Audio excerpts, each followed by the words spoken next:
श्रृंखला सर्व आत्माओं के पिता परमात्मा शिव के द्वारा उच्चारित महावाक्यों के संकलन पर आधारित है। ओम शांति। गॉडलीवुड स्टूडियो द्वारा प्रस्तुत अमूल्य रत्न में आप सभी का हार्दिक स्वागत है। भक्ति में गायन है कि राजा जनक को सेकंड में जीवन मुक्ति मिली। परमपिता परमात्मा भी सागर रूपी ज्ञान को गागर में समेटकर हमें सेकंड में सहज ज्ञान दे देते हैं, परंतु देखा जाता है कि इस सेकंड के ज्ञान को जीवन में धारण करने में संपूर्ण जीवन काल लग जाता है। इसका कारण क्या है, आज हम ईश्वरीय महावाक्यों द्वारा समझेंगे। और इन महावाक्यों के स्पष्टीकरण के लिए हमारे मध्य हैं प्रजापिता ब्रह्मा कुमारी ईश्वरीय विश्वविद्यालय के वरिष्ठ राजयोगी शिक्षक आदरणीय राजू भाई साहब। बस अब आपका आज के एपिसोड में बहुत बहुत स्वागत है। ओम शांति। बस अब आज हम बात करेंगे 4 मई 1983 के महावाक्यों पर, जिसका टॉपिक है सदा एक मत, एक ही रास्ते से एक रस स्थिति। परमात्मा कहते हैं कि दिव्य बुद्धि जो हर ब्राह्मण को बर्थडे की गिफ्ट मिली है, ब्राह्मण नाम संस्कार हुआ और दिव्य बुद्धि की गॉडली गिफ्ट परमात्मा द्वारा मिली। उस दिव्य बुद्धि के आधार पर सोचो, ज्ञान भी सेकंड का है, रचयिता और रचना, अल्फ और बे, और योग भी सेकंड का है, मैं बाप का, बाप मेरा। दिव्य गुणधारी बनना यह भी सेकंड की बात है, क्योंकि जैसा जन्म जैसा कुल वैसी धारणा स्वतः और सहज होती है। सब कैसे परमात्मा ने संपूर्ण ज्ञान को सेकंड में समा दिया, इसको थोड़ा और स्पष्ट करें।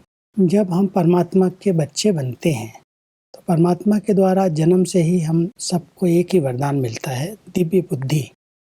बुद्धि जितनी स्वच्छ पवित्र बनती जाती है उतना ज्ञान सेकंड में समझ में आ जाता है। आत्मा का ज्ञान, सृष्टि चक्र का ज्ञान, तो ज्ञान एक सेकंड का ही है। पहचान मिल गई आप कौन है जी, तो ज्ञान स्वरूप आत्मा बन गई। परमात्मा के साथ बुद्धि योग जुट गया तो योग स्वरूप बन गई। परमात्मा के तहत सेकंड में ज्ञान, योग, दिव्य गुण जीवन में अपने आप आ जाते हैं जब बुद्धि दिव्य बनती है। जब तक उसके अंदर अदिव्यता है, माना अपवित्रता है, जब तक उसके अंदर कोई बातें दुनिया की मिक्स हैं, विकारों की, देहाभिमान की, तब तक वो बुद्धि न ज्ञान को समझ सकती है, न परमात्मा के साथ अपना बुद्धि योग जोड़ सकती है, न उसके अंदर दिव्य गुणों की धारणा हो सकती है। तो परमात्मा कहते हैं जब आप बुद्धि को दिव्य बना लेते, ये वरदान अपने जीवन में उतार लेते। परमात्मा तो कह देते हैं मैं बच्चों को दिव्य बुद्धि का वरदान देता हूँ, लेकिन दिव्य बुद्धि पर इतना ध्यान रहे कि बुद्धि कहीं भी कोई भी बात से डिस्टर्ब ना हो, कोई भी उसके अंदर मैंपन का, तेरे मेरे का, किचड़ा व्यर्थ का उसके अंदर प्रवेश न करे। जितना बुद्धि बिल्कुल क्लीन स्वच्छ रहेगी उतना फट से बाबा ने जो सुनाया उसको समझ लेंगे। सेकंड में जैसे ज्ञान स्वरूप बन जाएंगे, सेकंड में परमात्मा की पहचान मिलते उनसे योग जुट जाएगा, और सेकंड में ही वो दिव्य गुण इमर्ज हो जाएंगे कि ये गुण मेरे जीवन के थे और मुझे उनको धारण करना है। तो परमात्मा कह रहे हैं ये सेकंड की बात है, लेकिन अगर ये नहीं आ रहा है जीवन के अंदर, माना आपकी बुद्धि अभी तक दिव्य नहीं बनी है, बुद्धि को दिव्य बना लो। जी, परमात्मा कहते हैं कि ईश्वरीय कुल है तो गुण अर्थात धारणाएं भी ईश्वरीय होंगी ना। ब्राह्मण जन्म ऊंचे ते ऊंचा जन्म, तो धारणा भी ऊंची होगी ना। तो धारणा भी सेकंड की है, जैसा बाप वैसे बच्चे, और सेवा भी सेकंड की बात है। अनुभवी बन, खजानों के अधिकारी बन, बाप का परिचय देना है। जो अपने पास है वह दूसरों को देना सेकंड की और सहज बात है। तो सेवा का सब्जेक्ट जो है कोई भारी नहीं। परमात्मा कह रहे हैं जो अपने पास है, जो दिव्य गुण हमारे जीवन में आए हैं, नेचुरल है, जो हमारे संबंध संपर्क में आएगा, जो चीज मेरे पास है वही हम दूसरों को देंगे। बिल्कुल। तो सेवा क्या है? परमात्मा का अविनाशी ज्ञान जो हमें मिला है वो दूसरों को देना, परमात्मा के साथ संबंध जुड़ाना, उनका परिचय देना। परमात्मा कहता है जो आपको प्राप्तियां हुई हैं, जो आपके जीवन में अनुभव आया है, वो दूसरों को बांटना ही सेवा है। बिल्कुल। वो भी सेकंड का ही काम है, कोई सेवा बहुत बड़ी नहीं परमात्मा दे रहे हैं। आपने जो पाया है वो दूसरों को बताओ, जो आपने अनुभव किया है वो दूसरों को अनुभव करा दो। तो ये सेकंड का ही काम है, इसमें मेहनत नहीं है। परमात्मा चारों सब्जेक्ट ज्ञान, योग, धारणा और सेवा इतना सहज करके बता रहे हैं कि जब बुद्धि दिव्य है, अनुभव आपने कर लिया है, अनुभव के आधार से दूसरों को बताते चलो, यही सेवा है। परमात्मा कहते हैं कि ब्राह्मण अर्थात सेकंड में वर्षे के अधिकारी। तो सेकंड के अधिकारी फिर अधीन क्यों बन जाते? क्या अपने अधिकार के स्थिति रूपी सीट पर सेट होना नहीं आता? आराम की सीट को छोड़ हलचल की बेआरामी में क्यों आते? सीट छोड़ते क्यों जो बार बार सेट होने की मेहनत करते? सीट से उतरे और सर्व शक्तियों की प्राप्ति गई। श्रेष्ठ अर्थात स्थिति पर सेट होने से अधिकारीपन की अथॉरिटी है। जब सीट छोड़ दो तो अथॉरिटी कहाँ से आई? कोई भी लौकिक में भी जो सीट है, पद है, पोजीशन है, जब तक वो व्यक्ति उस पोजीशन पर रहता है, उस सीट पर रहता है। मान लो आज प्राइम मिनिस्टर, प्रेसिडेंट की सीट है, तो उस सीट पर रह कर के जब वो कार्य करता है तो उसका सब कहना मानते हैं, उसके आर्डर प्रमाण सब होता है। सीट से अगर उतर जाता है तो उसकी वैल्यू नहीं रखते, उसको पूछते ही नहीं। तो परमात्मा हम सबको कह रहे हैं कि जो आपको ऊंचे से ऊंची श्रेष्ठ स्थिति की, ऊंचे सम्मान की सीट मिली हुई है, उस सीट पर स्थित हो करके फिर कर्मेंद्रियों से आर्डर प्रमाण कर्म कराओ। तो सीट पर अगर बैठेंगे तो सब आपका कहना मानेंगे, और अगर सीट से उतर करके कुछ कहेंगे तो वो अधीनता है, वो आप कभी भी अधिकारी बन करके उनको आर्डर से नहीं चला सकते। सीट वाला अधिकारी है और सीट से उतर गया तो खुद अधीन हो गया। तो परमात्मा हम सबको ये सम्मान की सीट, श्रेष्ठ स्थिति की सीट, या अकाल तख्त की सीट, ये स्मृति दिलाते हैं। इस सीट पर रह करके फिर कोई कार्य करो, कर्मेंद्रियों से कर्म कराओ। आत्मिक स्मृति में रहकर यदि हम कर्मचारियों से कर्म कराएंगे तो एक्यूरेट कर्म होगा। एक्यूरेट होगा, और क्योंकि कर्म इंद्रियां हमारी अधीन हो जाएंगी, नहीं तो कर्म इंद्रियां फिर कहना नहीं मानती हैं और हमें अपने अधीन कर लेती जी। परमात्मा कह रहे हैं कि अपने अकाल तख्त पर, अपने सम्मान की सीट पर बैठो कि मैं कौन सी आत्मा हूँ जी, जो इन कर्मेंद्रियों को मैं आर्डर से चला सकती हूँ। तो जब वो मास्टर रचयिता की स्मृति है, मास्टर सर्वशक्तिवान की स्मृति है, कल्प कल्प की मैं विजयी आत्मा हूँ, वो स्मृति है, ये मैं आत्मा ही हूँ, लेकिन मैं कौन सी आत्मा हूँ, उस श्रेष्ठ सम्मान की सीट पर बैठ करके फिर इन कर्मेंद्रियों को आर्डर से चलाओ। जी। परमात्मा कहते हैं कि सीट से उतर अपनी शक्तियों को ऑर्डर करते, इसलिए वह ऑर्डर मानती नहीं। फिर सोचते हैं हूँ तो मास्टर सर्वशक्तिवान, लेकिन शक्तियाँ काम नहीं करती। क्या दास का ऑर्डर दास मानेगा व मालिक का ऑर्डर दास मानेगा? और फिर चेहरा क्या बन जाता? जैसे कमजोर शरीर वाले का चेहरा पीला हो जाता है क्योंकि वह खून की शक्ति नहीं, ऐसे कमजोर आत्मा उदास बन जाती। ज्ञान भी सुनेगा, सेवा भी करेगा, लेकिन उदास रूप में। खुशी की शक्ति, सर्व प्राप्तियों की शक्ति खत्म हो जाती है। दास सदा उदास ही रहेगा। बहुत अच्छा शब्द परमात्मा प्रयोग कर रहे हैं जी। जो दास है वो उदास है ना। अगर हमारे चेहरे पर वो खुशी, वो रौनक, उमंग, उत्साह नहीं दिखाई देता, माना हम कहीं ना कहीं कुछ कर्मेंद्रियों के अधीन हैं, दास हैं, और वो दासपना ही हमें उदास बना रहा है, निराश बना रहा है, उमंग उत्साह नहीं रहने देता। इसलिए परमात्मा अपने बच्चों को ऊंचा सम्मान दे रहे हैं कि आप मास्टर सर्वशक्तिवान हो, और सर्वशक्तिवान की स्मृति में रह करके इस सीट पर बैठ करके फिर अपने शक्तियों को आर्डर पर चढ़ाओ। तो आपका जैसे दास बन करके कहना मानेंगे। अगर आप ही नीचे उतर करके दास बन करके फिर आर्डर करोगे तो दास का दास कहना नहीं मानता, राजा का दास कहना मानता है। तो हम सबको सर्वशक्तियों का मालिक हूँ, मास्टर सर्वशक्तिवान हूँ, इस सम्मान में रह करके फिर अपनी कर्मेंद्रियों को, मन, बुद्धि, संस्कार और जो शक्तियाँ हैं उन सब को आर्डर प्रमाण चलाना है। और नहीं चलाएंगे तो परमात्मा बड़ा सुंदर मिसाल दे रहे हैं, जैसे कोई बुजुर्ग होते हैं, उदास होते हैं तो उनका चेहरा पीला पीला पड़ जाता है। ऐसे ही आपके चेहरे पर भी वो रौनक, वो खुशी नहीं दिखाई देगी, आपके जीवन में उदासी दिखाई देगी। लगेगा ही नहीं इनको भगवान मिला है, ये जी सर्वशक्तिमान आत्माएं हैं। चेहरे पर ही मायूसी आ जाएगी, उदासी आ जाएगी। बिल्कुल इसलिए परमात्मा कहते हैं अपने पोजीशन पर स्थित रहो। बिल्कुल भाई साहब, आगे परमात्मा दास आत्माओं की निशानियां बताते हुए कहते हैं कि जैसे आँखों की नज़र कमज़ोर हो जाती है ना, तो एक चीज़ के बजाय 2-2, 3-3 चीज़ें दिखाई देती हैं और उसी में कंफ्यूज हो जाते हैं कि यह सही है या वह सही है। ऐसे कमज़ोर आत्माएं एक रास्ते के बजाय दूसरे रास्ते भी देखते हैं। एक श्रीमत के साथ साथ और मतें भी दिखाई देती हैं। फिर सोचते कि यह करें वह करें, यह यथार्थ है वह यथार्थ है। जब है ही एक रास्ता, एक श्रेष्ठ मत, तो यह करें क्या करें यह क्वेश्चन ही नहीं। कंफ्यूज क्यों नहीं होंगे, स्वयं ही दो बनाए दुविधा में आते हैं। कई बार ऐसे होता है, परमात्मा बड़ा सुंदर मिसाल दे करके समझा रहे हैं कि मान लो हमारी आंखें कमज़ोर हैं, नेत्र की रोशनी कमज़ोर हो गई, तो कई बार एक की बजाय 2-2, 3-3 चीज़ें दिखाई देने लगती हैं।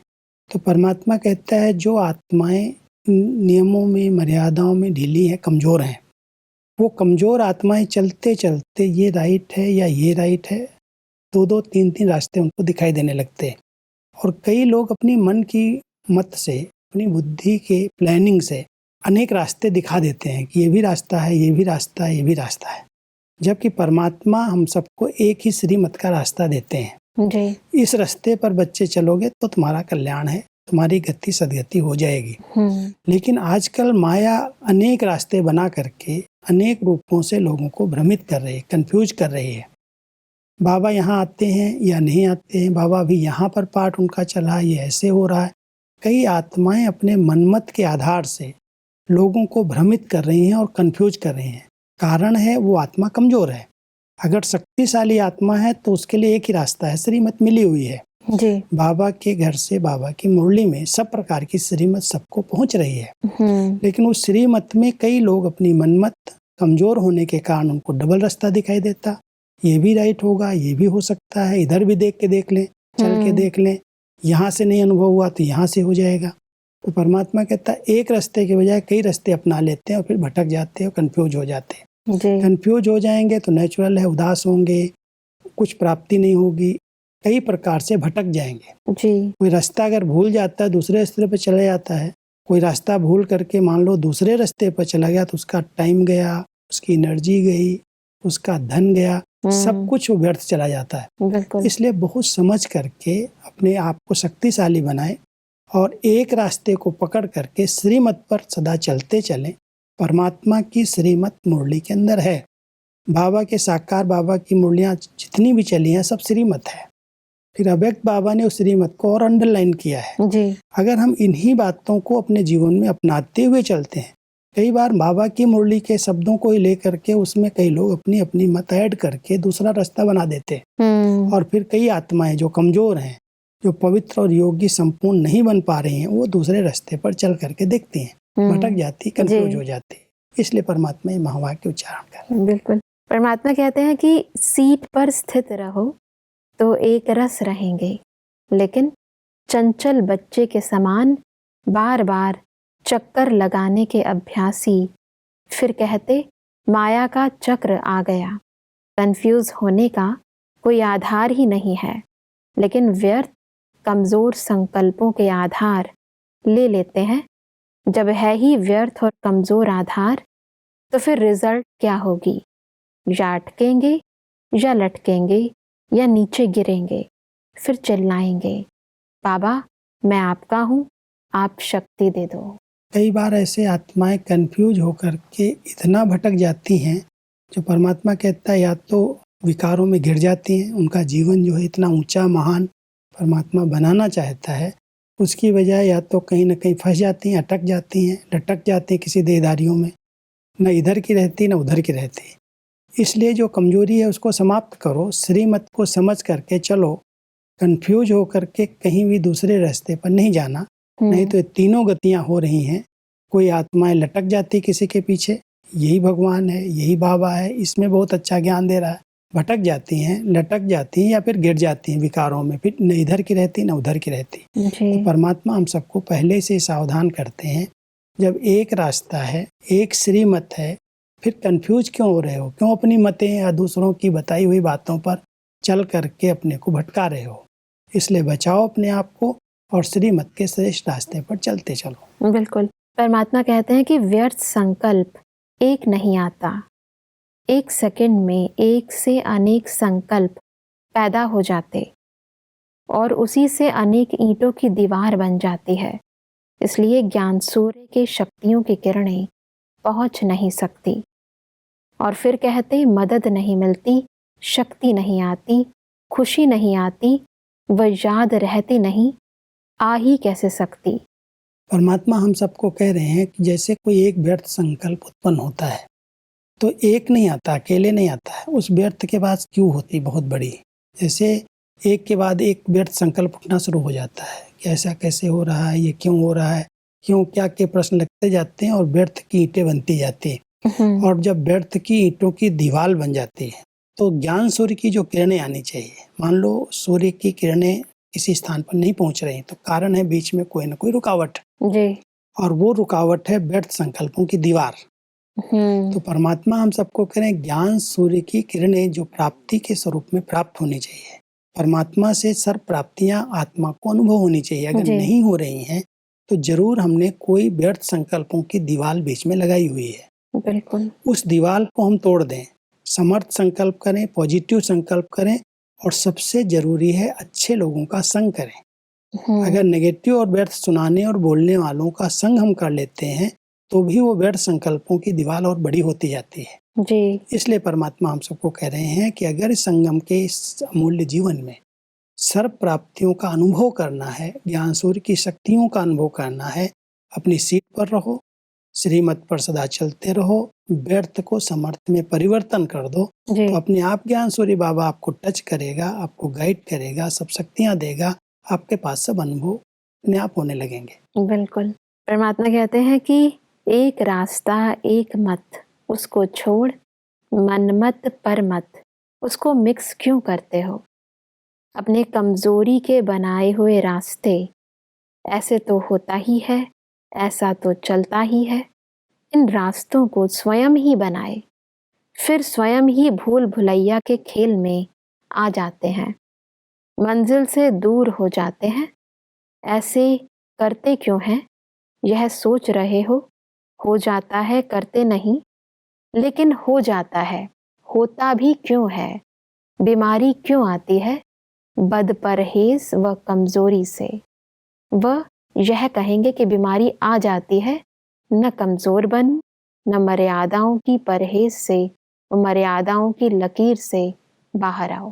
कमजोरी के यही दो कारण होते हैं, कोई परहेज ठीक नहीं करता है तो भी बीमार पड़ जाता है जी।